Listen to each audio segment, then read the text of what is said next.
Congo.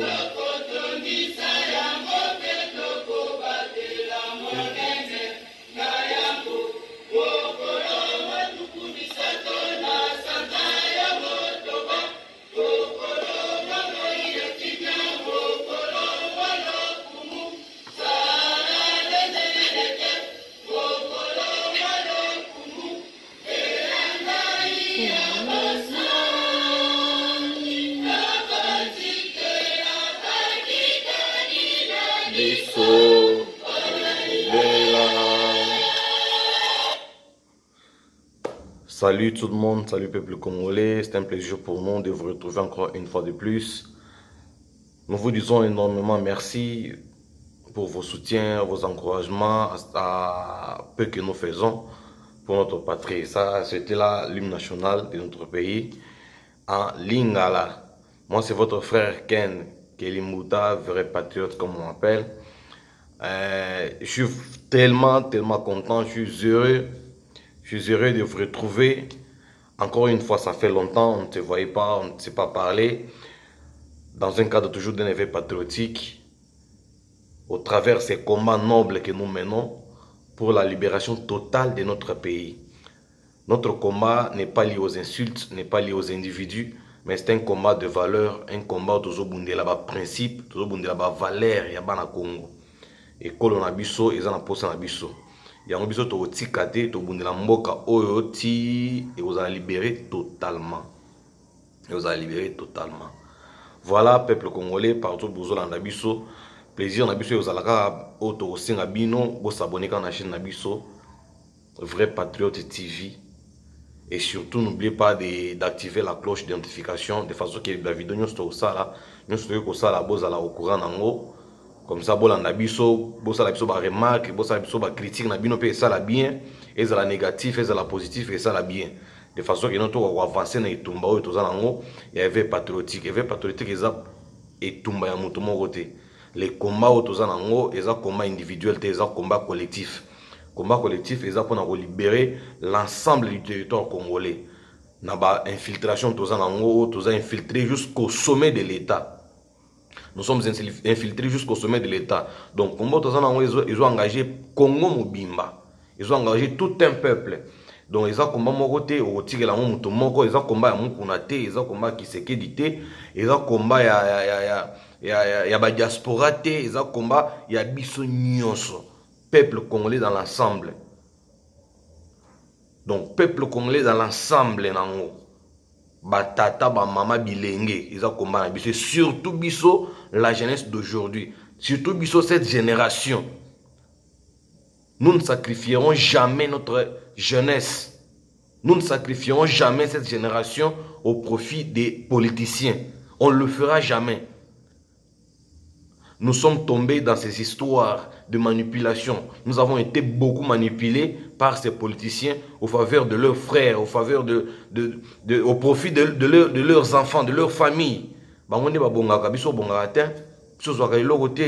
Yango biso to se décider génération oyo, jeunesse ya lelo. Congolais ya lelo, Congolais waza éveillé lelo. Tokotikala jamais, plus jamais, ko sacrifier jeunesse na biso pour na batouana. Tokotikala ko sala ngo te. Donc notre combat est noble. Congolais toza na posa za la valoriser. Congolais toza na posa to lia mboka na biso, ya mabele na biso. Donc mukeo ego bima na mboka na biso toka bola ndambu ezala te o a 8 millions ba olia na bana na bango. Nous avons tous assisté na procès oyo te oleka.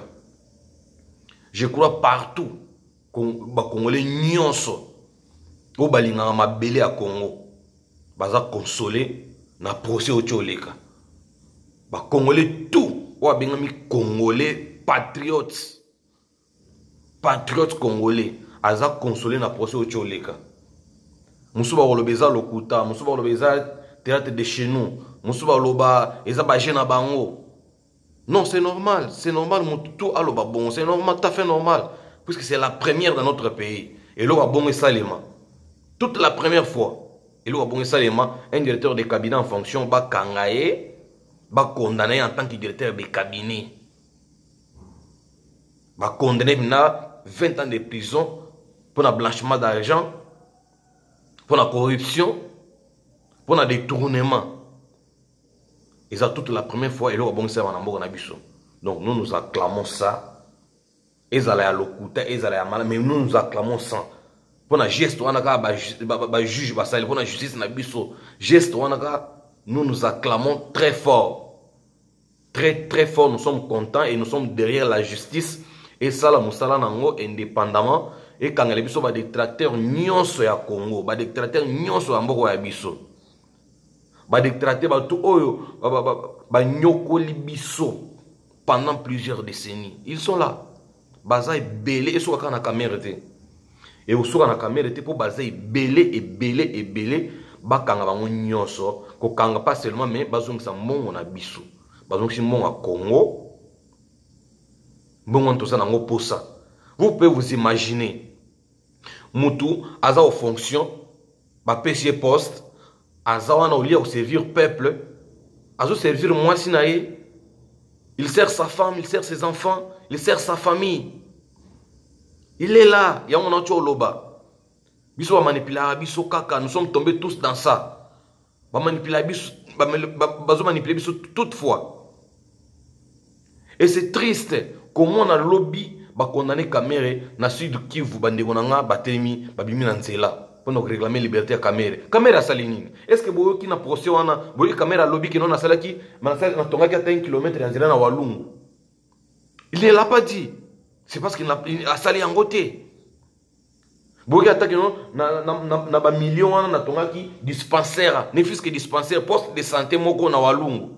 Non. Tout le monde a kaka soki ba Justin Kamere, banani Kamere, banani INC, Walungu, ba propre affaire na ye, ba Masao, na femme na ye, na bana mwasi na ye. Ça c'est du mauvaise foi.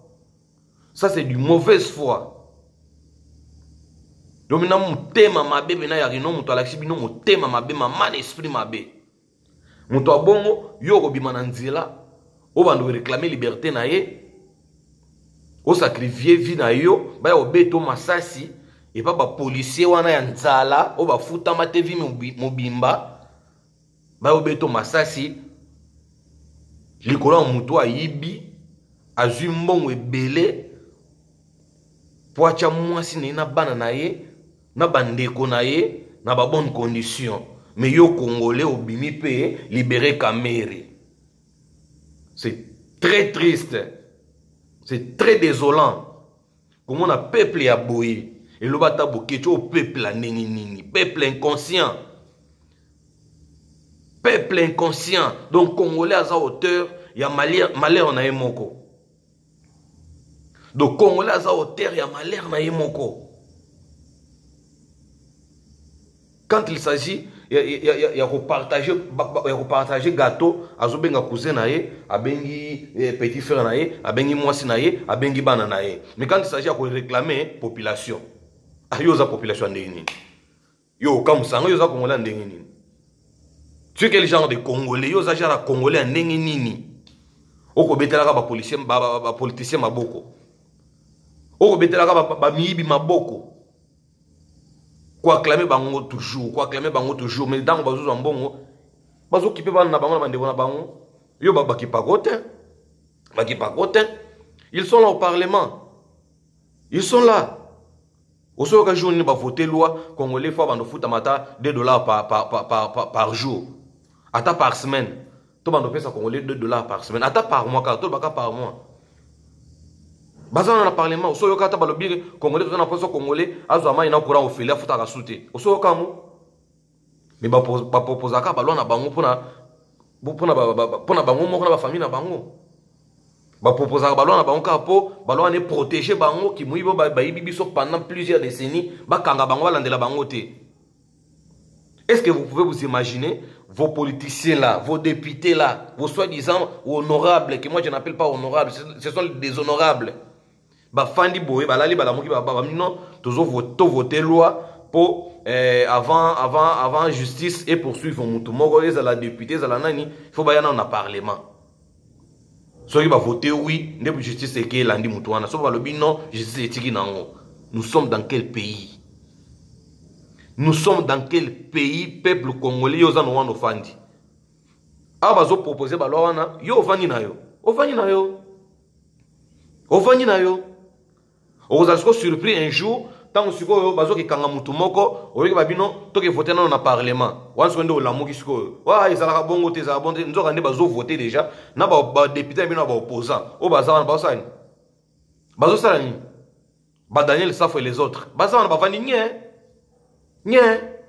Ti ba proposer loi wana, ti ba voter ngo, ba promulguer. Yo Congolais ozana ovandi okangi maboko na bato yo tinda na parlement basala reloko te baliaka mbongo bazolinga babakela bango sur 2000 likolo na mbongo ba na ebelo bango bazwaka déjà balobi babakela bango 2000 mais yo ovandi na yo ozozela 2023 o voter bango lisusu tu seras là likolo 1000 francs o voter bango lisusu ah bazana parlement ba pèse combien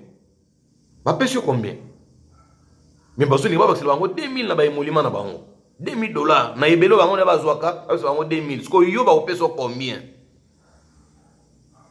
bango bazo senga ajout à $2000 na ba emolima na bango et toi congolais tu vas gagner combien as-tu gagné déjà? Combien on te paye? Ata $1 par mois au kango. Misère na misère kolela lela tokangi ba Rwanda bandoki, tokangi ba Burundi ba Uganda banani, tokangi bango bandoki, nzoka ndoki ya fino yo moko. Obeta fino masasi. Congolais, un peuple inconscient. Jusqu'à quand vous allez bongo Congolais? Jusqu'à quand Congolais vous allez bongo jusqu'à quand? Ba no manipuler kaka, ba pèse 1000 francs batinyo na nzela, ba pèse 1000 francs batinyo, ba pèse polona chapeau. Va réclamer. Obimi na nzela bandu chapeau makelele, bandu tumba pe biloko. Congolais. Inconscient soit jusqu'à quand? Tu as toujours inconscient jusqu'à quand? Yo musala noka kuganga na banzela ko marcher tokenda ki tozonga ki abima kende. Quelqu'un qui a terrorisé tout un peuple. Vous savez combien coûte l'ambulance? Ambulance kaya pamba. C'est $5000. Ambulance et à Pamba, c'est $5000. Mais quelqu'un a eu bon 57 millions de dollars. 57 millions de dollars. Et ça, 57 militaires. 57 millions de dollars. Bakaboli na expatrié. Na basi na bango, na bana na bango.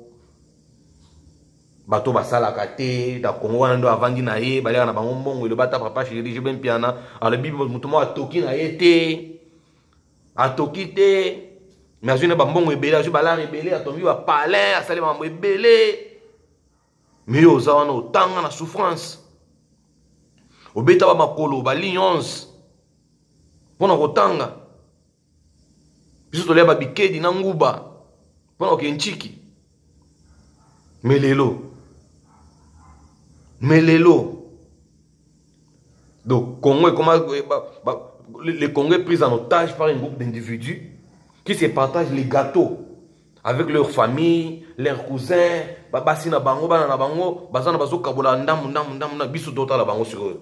Yo Congolais vani na quoi hein, ozolela. Donc mutu avandi likolo bomengo, mutu avandi likolo or na diamant, asimili bo na litama azolela, alela nzala. Tal niveau inconscience à Congolais. Tal niveau inconscience à Congolais. Ces gens que vous acclamez, ils nous ont tués intellectuellement. Ça, c'est un génocide intellectuel. Un génocide de toute génération. Ils nous ont terrorisés, Batouana. Vous croyez que na Congo il n'y a que Caméré? Ils sont nombreux. Moni bato ba Caméré wana basé belé na Congo. Basé belé tellement belé. Tellement belé. Au biso tokozé na président de la République Sunga Biso. Sunga Biso en tant que président, tu dois t'assumer. Tu dois t'assumer, il y a qu'on frapper, na qu'on sanctionner. Na qu'on frapper, na qu'on sanctionner. Président, il faut que ça impulsion la justice. Juste quand il faut finir dans le passé. Tu vas finir. Moi, le passé, tu vas finir. Mambo il est raboité. Tu fouines dans le passé, maintenant tu fouines.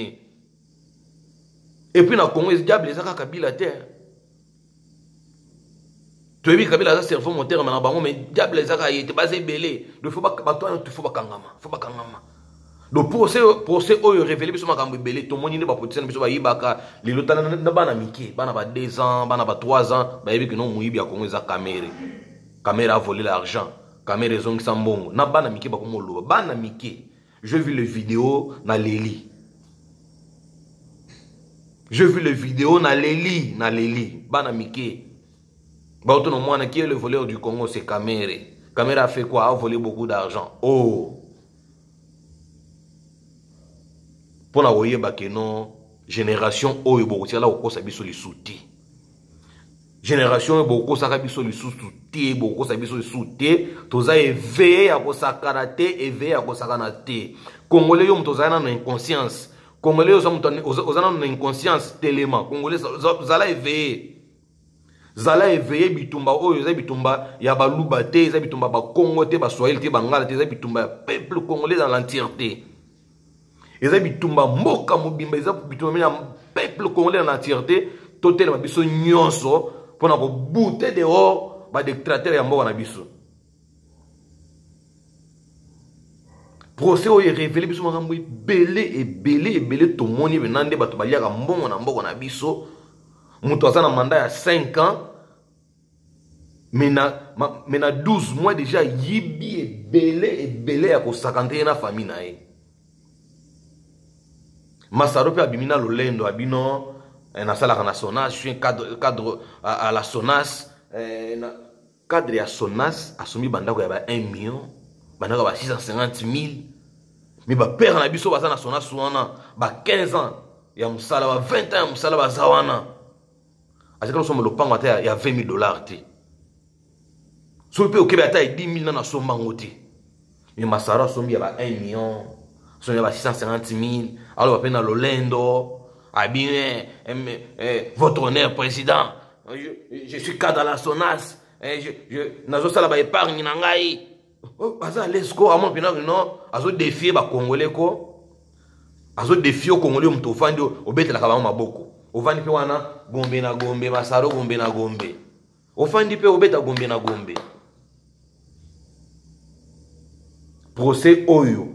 Éveillé au Congolais muto vandi wana yo muto betela ba politicien maboko yo muto landaka bango surtout bandeko nanga est nazo insister mingi bandeko nanga Kivu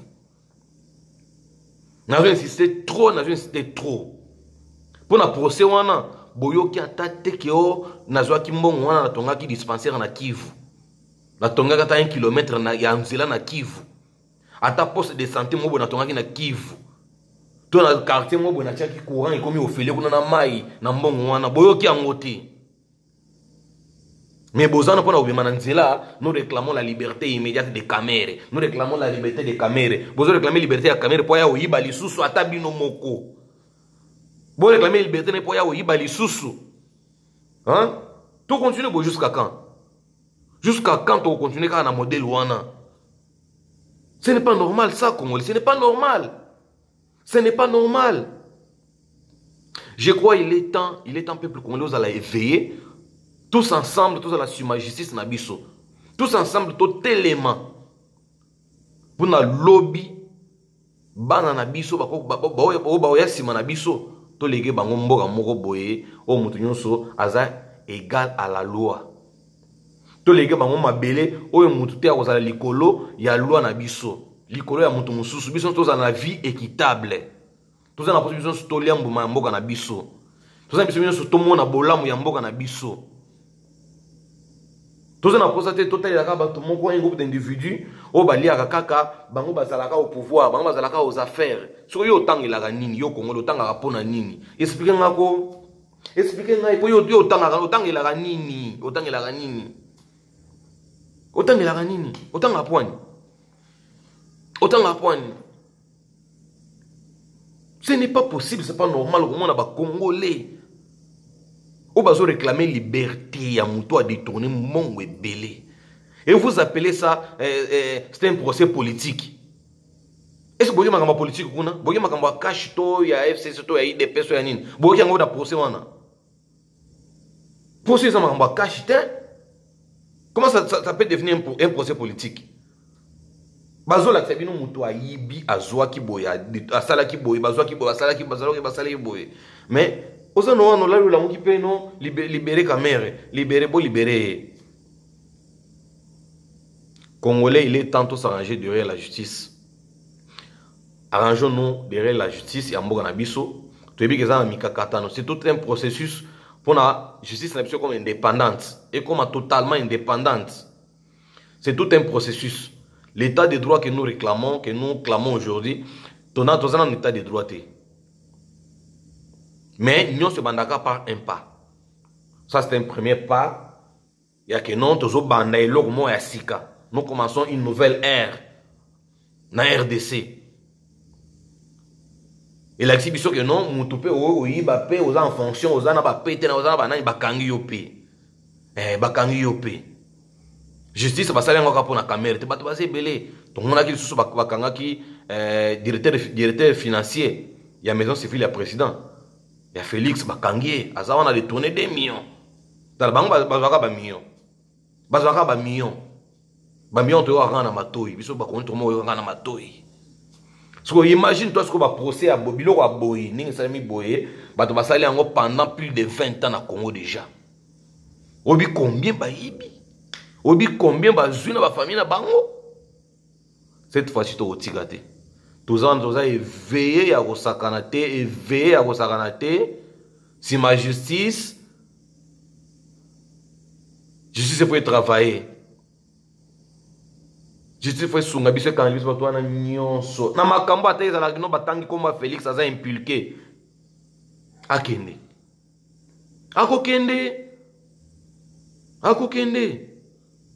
tous les ennemis de la République juste acclamer bangote. Nous ne serons jamais d'accord avec les détracteurs, les ennemis de la République. Tous en avons d'accord jamais au grand jamais biso congolais biso génération ya lelo boko sa biso mingi. Cette fois-ci, est au légaté. On y va jamais cette fois-ci, est au légaté. Et au légaté. Et au légaté. Yango yo Congolais aux awana, zala éveillé. Yo Congolais mutozana na kubeta na ba politicien maboko. Timba. Timba. Oki ba montant. Oki ba montant. Ozoko ba proposition de loi na ba parlement na bino. L'État va la corona, mais au moins va des pitins, na bino na ba des pitins. Baki na parlement bazo ke ndo ba ko welela, bazo ko saka kabunde, to ko essayer, ko saka kabunde za priorité na biso den. Ya priorité, ce n'est pas ça que le peuple attend. Ce n'est pas ça que le peuple attend. Le peuple attend mieux que ça. Le peuple attend mieux que ça. Ya ba jena bino to ça na ngoposate. To na ngoposate. Donc pour ça va jouer en terre bakabunde ya ba mabunde ba tambwe mwamba ba nini déchéance pétition. Est-ce que le peuple a posé pétition? Hein? Beaucoup de batailles que tout ça dans temps moko ya pandémie. Comme ça tout le moyen nini tout à l'année social ba tout oyo ba peuple oyo ba pauvre oyo peuple ba abandonna oyo peuple ba négligent. Un peuple négligé abandonné. Beaucoup raisonner attends mon kété. Beaucoup raisonner attends mon kété. Tout le monde moyen bon boy, tout le monde attend maille au fêlé n'attend oyo. Tout le monde attend quelque chose à rouler n'attend oyo. Les députés n'ont pas pensé à ça. Bango ba raisonner kaka ba c'est bango $2000 na ba émolument. Ba raisonner kaka ba ça la pétition contre Kabund, déchéance contre Kabund, ba ipe ba kanel bango ni Assemblée nationale parler du peuple ba yewana. Les lobos mona, nous sommes dans quelle république? République des juges, république des juges. Et ça n'a sens que, si vous voulez, dans la république des députés, Bolinga dans la république des députés, république des juges Bolinga en côté. Ceux qui va pêcher, Bahati Lukwebo, ceux qui va pêcher tort, la justice, Bobeti Mabok, état de droit. Ceux qui va tenir invitation à répondre, république des juges. Bolingi ni au juste. Bolingi nini au juste. Pourquoi état de droit et inquiété ka bino bato a FCC ba kamo boye état de droit ka ils ont inquiété bino. C'est parce que vous savez ce que vous avez fait les Congolais. C'est parce que vous nous avez théorisé toute une décennie, pendant plusieurs décennies. Vous avez théorisé le peuple congolais. Boye bien, très bien.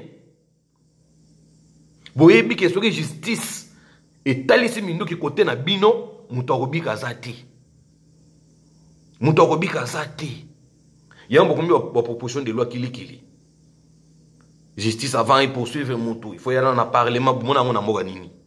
Bon mon amour nini congolais pour mon amour nini justice avant de poursuivre Moutou. Il faut pas que voter dans le parlement nan. Et ça n'a sens mais nous sommes dans quel pays? Ça c'est quel pays? Pays na biso qui ne m'a ma casse président de la République to sengi na yo biso ba congolais. Sunga biso. Sunga biso pesa impulsion à la justice, pesa mot d'ordre na yo, président, et ça là que non, attends, état de droit, séparation du pouvoir, non, justice, l'indépendance, non, et ça un problème, mais président, aux garant, il y a bon fonctionnement des institutions. Aux garant, il y a bon fonctionnement des institutions. Ceux qui déjà, ils ont un coca jambe entre institutions mi-balé. Mais le président Bima s'assumer. Lobali loba okata makambo wana ekata mbala moko. Tous ceux constatés sont sur les crises ezali entre justice na législateur. Il y a déjà un coca jambe.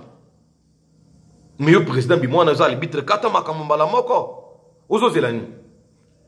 Président Sunga Bisoko s'il te plaît, Sunga Bisso, pardon. Sunga Bisso. Sunga Bisso, vraiment. Nous en avons en tout cas marre. Nous en avons marre. Président, il faut Sunga Bisso.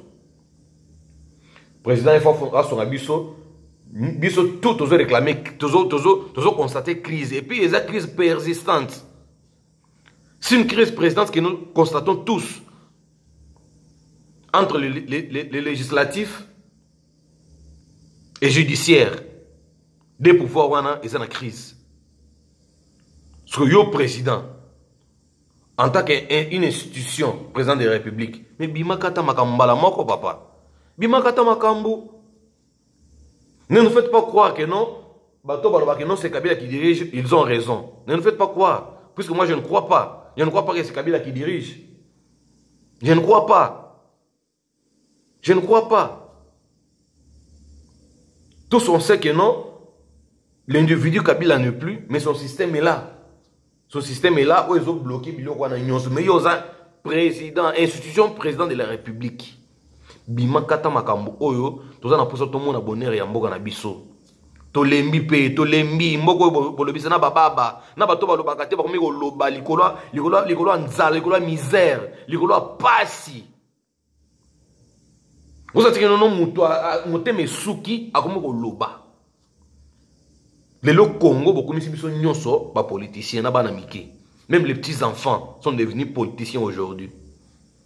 Même les petits enfants, ba comprendre non mboka na biso miyibi bazali ba yiba kabiso bana mike. En tout cas, président Sunga Bisso, un président doit s'assumer. Un président doit s'assumer, un président doit faire peur. Président doit faire la peur, président doit bangisa te sa président, président il faut bangisa. Le Congo n'est pas une église où il faut gérer le rôle de l'église dans la Bible. Non. À un moment donné, un président doit tuer. David Babomat. Un président doit tuer, mais il ne peut pas tuer les innocents de la République. Mais le président, il faut les ennemis de la République. Les ennemis, c'est la STT. Les ennemis, c'est la ADFT. Même ces parlementaires. Ou bazo voter par loi, ou contre la population, sont les ennemis de la République, sont les ennemis du peuple. Bato bazo de tourner tous les jours. Ils ne font que de tourner. Allah il a le mot babile non autant. Azo ka liduso azo autant. Azo ka occasion a bendi autant. A bendi de kona yeba nyo kabola. Mon elongo bon ba dernier public bon ya l'état bon ya biso ya mboka elongo na compte na compte ya l'état et que ti na hôtel ba vandi na hôtel ba ndoka bona ndam vous vous appelez vous bengi bango banani ba politiciens vous bengi bango ce sont les ennemis de la République ba to bongo ce sont les personnes qui ont arrêté pe ko boma pour bazo songa biso te à un moment donné il faut du sang président. Il faut du sang, un président doit sanctionner. Admis à sanctionner, mais il pas et ça ne peut pas, ça ne peut pas, les gangi, mais et qui est bien.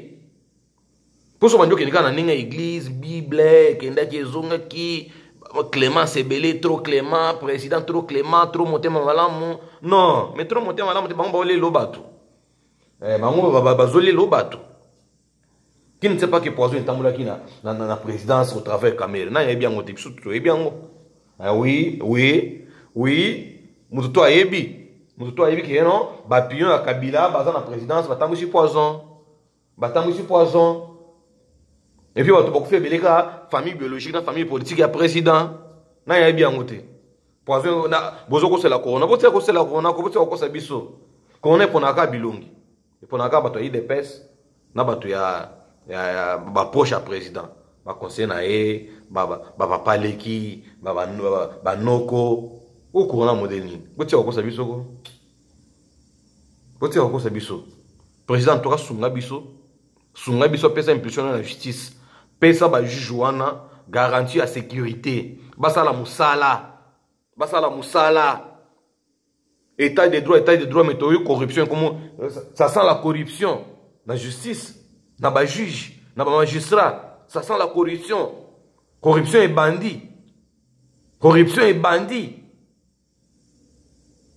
Sur l'état de droit, état de droit sélectif. État de droit sélectif. Il y a bakangi ba misusu babeti bango shosho bache kuna. Likambo ya mukuna. Si c'est vrai, mukuna avait violé. Si c'est ce qui vidéo si c'est la vidéo est authentique. Toujours 5 à la justice et trancher likambo équitablement. Likambo ya mukuna avec mukuna. Et là, combat mukuna zo mené eza combat église na été. Eza combat équipe ya renaissance té. Eza combat moko noble pour na biso tout république mobimba pour na congolais nyonso. Ce que vidéo ya mukuna rien à voir na combat ya zo sala. Ça n'a rien à voir, il n'y a aucun lien entre les combats de mukuna, le vœu patriotique et la vidéo. Donc aucun lien entre la vidéo et le combat de mukuna, aucun lien. Justice, il faut ça la moussala. Il y a justement deux poids, deux mesures. État de droit au Zoluka. Il y a la sélectivité. État de droit, il y a la sélectivité. Tout ça, on a posé les camamous qu'on a tranché équitablement. S'il a raison, il a raison. S'il a tort, il a la peine à tort. Mais malgré Mukuna, à Kangami, je crois que Mukuna Moussous Bazali Banda. Toze belé à Kosakanate. Tozana. Do sobo trika ki mukuna. Pobo kangise munoko. Sko babiso nyo soto tikali. Bokangise biso minoko te. Toze belé à Kosakanate. Toze belé à Kosakanate. Do Congolais place aux alliés. Bakangi mukuna me bakangi yote. Po combat biso tozo mené. Eza combat e biso tout. Eza combat e biso tout. Je crois, pour Nalelo, prochainement, tu auras des petites analyses, des petites réflexions, comme d'habitude. Merci, Nava Nyonso, au Balanda Abiso. Merci, Nava Nyonso, soutenir Abiso, Namo Mouki, toujours ça. Merci pour nos commentaires, Nabino. Merci pour nos critiques. Tout ça, nous posé nos conseils, Nabino. Nous sommes des humains, je peux aussi me tromper sur toute la ligne. Si à me remettre sur la ligne, bosungangai. Tout ça, on ça, tout ça, les kendeli bosun. Celle chose au Bino, soutien au Bino, et ça, s'abonner sur notre chaîne, Vrai Patriote TV sur YouTube. Et surtout, activer cloche à notification. Et ça fait énormément plaisir. Vous êtes tellement très nombreux au Balanabiso. Merci Nabino Nyonso. Zala Kingai Nabino. Ken Kelimbuta, vrai patriote. Merci Nabino Nyonso. On se retrouve prochainement. Merci.